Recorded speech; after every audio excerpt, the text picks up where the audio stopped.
Our next speaker, our keynote lecturer, Dr. Melvin Gumau, is no stranger to wildlife conservation, having been involved in wildlife conservation efforts in Malaysia since 1988. Today, he is Deputy CEO at the Sarawak Forestry Corporations, which serves to manage and conserve Sarawak's forest reserves. Dr. Gumau will be sharing on the many partnerships the Sarawak Forestry Corporation undertakes in the name of conservation, as well as how youth today can involve themselves in the many facets of conservation. Without further ado, Dr. Gumau, please.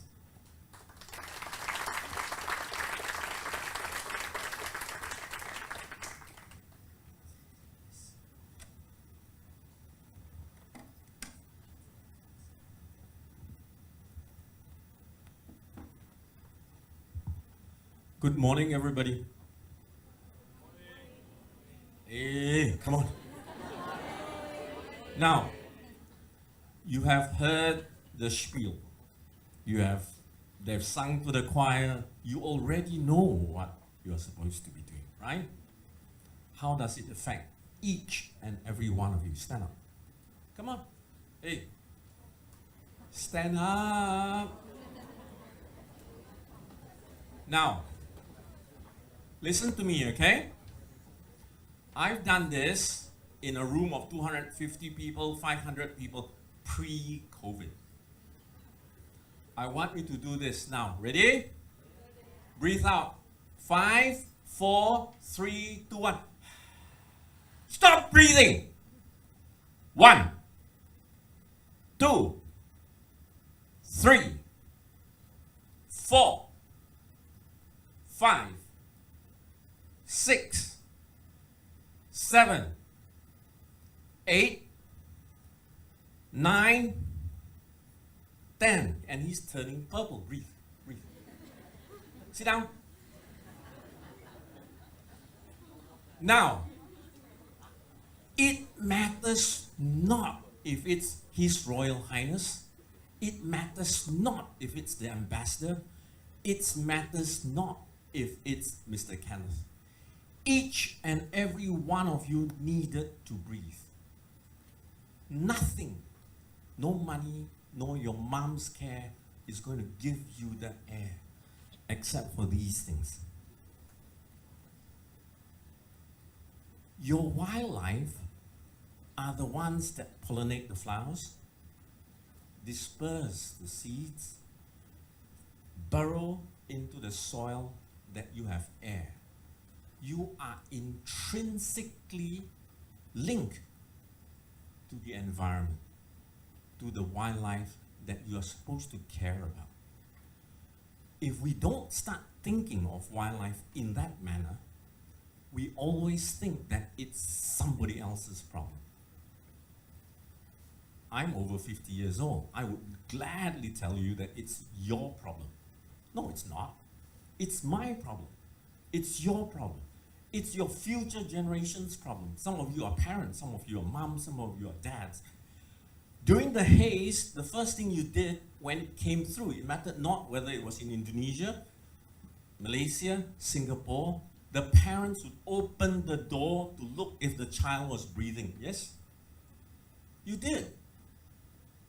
All those things were linked with wildlife, and when we start destroying it, we are affecting it ourselves, not somebody else.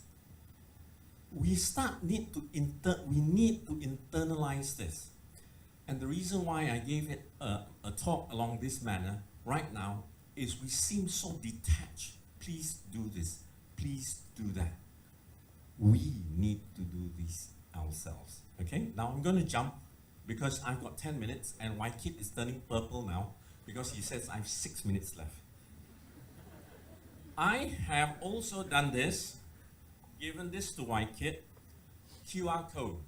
So those of you who would like to get in touch with me, get in touch with YKit, scan this and you'll get my card and the work that I'm doing. Okay? Short circuit, YKit. Let's jump.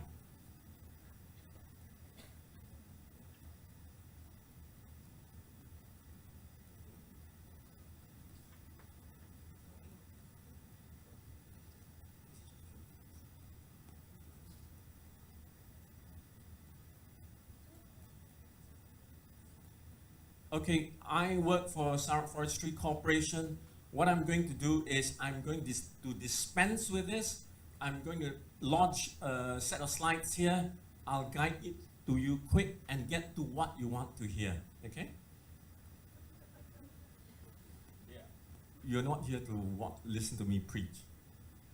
This is what we do.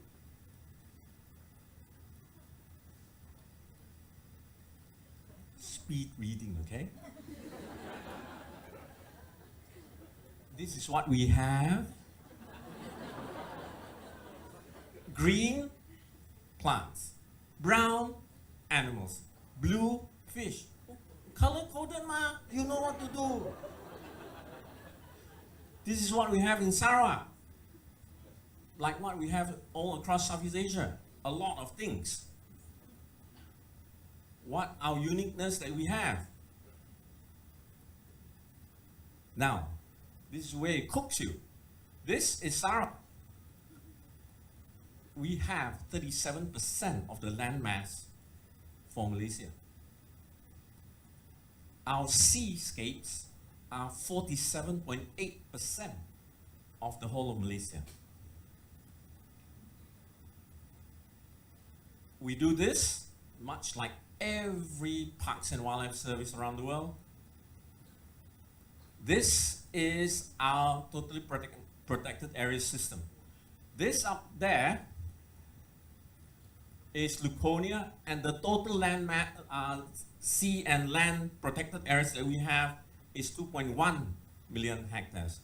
By the time we finish, we're talking about 2.8 million hectares, and one of our sites coming up here, since the Premier had already generally agreed, will be larger than the whole of Taman Negara.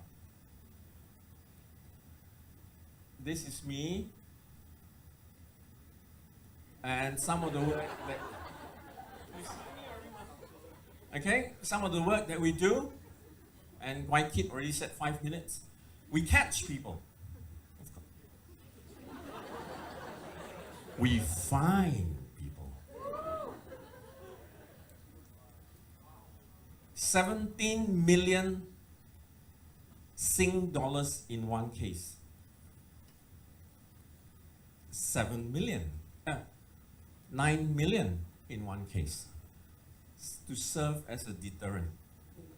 The reason why you do that is if they can't pay, they're in jail. They don't want to go in jail. You put a fine of 5,000, 10,000, the afternoon they come in with the money, they pay it off, they're gone. You need to start hitting it hard. We save animals. The crocodile Dundees that we have. I had a presentation earlier in the year, last year, where we talked about how our staff jump on crocodiles to hold on to them and translocate them. Some of the research that we do. Marine and previously terrestrial. Deployment of reef balls. Nearly 17,000 reef balls. Malaysia's longest marine park. 1,000 kilometers by 6 kilometers. The reason is we need to bring back the productivity of the seas with corals, with seagrasses and all these. We do habitat restoration, rewilding. Ben and a bunch of people had a paper just come out on rewilding. We're doing large landscapes for this. We sign a lot of MOUs to try to get international people into our program with the sole purpose of improving the competence of our staff. And I now rush. New species discovered, the education work that we do.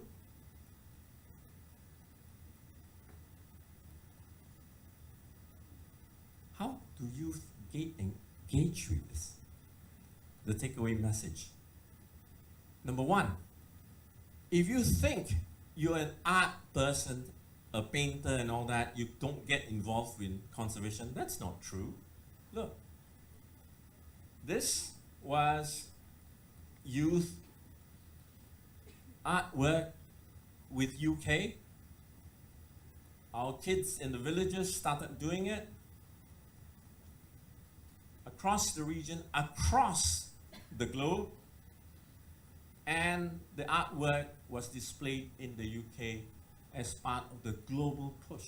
In other words, interdisciplinary and not just science. Those that really want to touch wildlife as opposed to just saving it from a distance, vets. We dealt with a bunch of vets looking in, and some of them, I don't know if Moses and all that are in the room, from previously University of Glasgow. There's 2 or 3 NParks vets who are actually here previously, and the sole purpose is to get them to understand that vet work also means saving wildlife. 1 minute. Our Earth has 2 lungs. So we created this large project called Earth, Sea and Sky to work with replanting, putting corals in the, bringing back corals in the sea with the sole purpose of later on creating a project called Earth, Sea and Sky and having guidelines for rewilding. And youth were engaged in these, also in the science of doing the work that's being done. Okay, all the different forms of science. The greatest people are self-managing. They don't need to be managed. If they know what, if once they know what to do, they'll go figure out how to do it. They don't need to be managed at all. What they need is a common vision, and that's what leadership is. What leadership is having a vision, being able to articulate that so the people around you can understand it, and getting a consensus on a common vision. We wanted people that were insanely great at what they did, but we're not necessarily those seasoned professionals, but who had at the tips of their fingers and in their passion the latest understanding of where technology was and what we could do with that technology, and who wanted to bring that to lots of people. So the neatest thing that happens is when you get a core group of 10 great people, that it becomes self-policing as to who they let into that group. So I consider the most important job of someone like myself is recruiting. Now, thing is, all of you, a bunch of you use iPhones, right? Some of you use Androids, but the premium thing, it's iPhones. Well, I don't use an iPhone. My point being, back then, Steve Jobs was in his early 30s in that video, and he was already seeing the power of youth, young people in actually changing industry. In the same way, if we don't engage and allow opportunities for you guys to get into this egg yolk of senior management inner circle, we are doing ourselves a terrible disservice, because you have the energy, you have the brain power, you have the new trains of thought. Not to mention you have the new fashion and all these things. Bell bottoms are back, by the way, I see it everywhere. We need to be able to confidently and happily pass on the conservation baton. We desperately want to. And in this room, where you are all the choir, I can see, like last night, the energy given by you guys is huge. And if this continues to go for the next 10, 15, 20, 25, 30 years, we have a chance. But only if we internalize it, much like what I did with you guys over this. You have to. Even there was some yesterday at dinner. You guys brought your own tiffin carriers to get the food from the buffet. The rest of us took the plastic plates, plastic spoons, and we assumed the organizer did it. But we didn't take our own individual responsibility to try to do the right thing. So go forward, change the world. You have to, we depend on you. Thank you very much.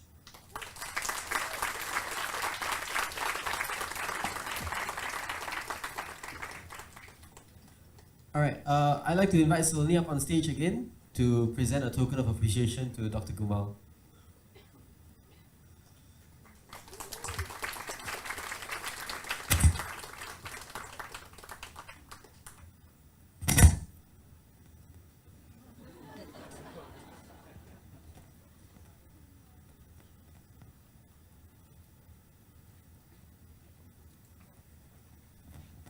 Thank you very much. Next, I invite all of you to take your seats. We're going to, and squeeze a little bit, because we're going to take a group photo. So let's invite our photographer, Faith. So in your bags, right, you guys have a set of postcards. Most of them were designed by Faith over here. So some of them were also designed by Raphael, who's sitting over there. Personally, that's the nicest bit of the goodie bag. There's one park for each ASEAN state, so you can go and take a look, all 10. So anyway,